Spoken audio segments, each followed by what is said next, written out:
কোরআন আপনি না বুঝে পড়লে সওয়াব পাবেন, কিন্তু এই জন্য কোরআন আসেনি।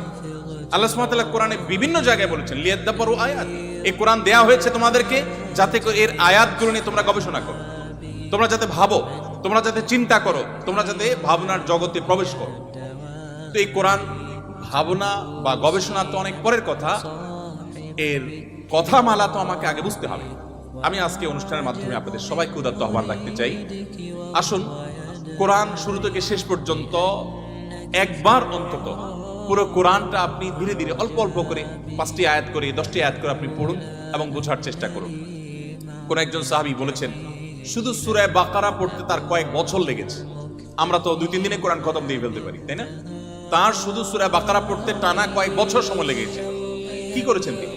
প্রতিটা আয়াত পড়েছেন, এ সম্পর্কে জেনেছেন, ভেবেছেন, এখান থেকে তার নেয়ার কি আছে সেটা নিয়েছেন, নিজের মতো ইমপ্লিমেন্ট করেছেন, দেন তিনি সামনে অগ্রসর হয়েছেন।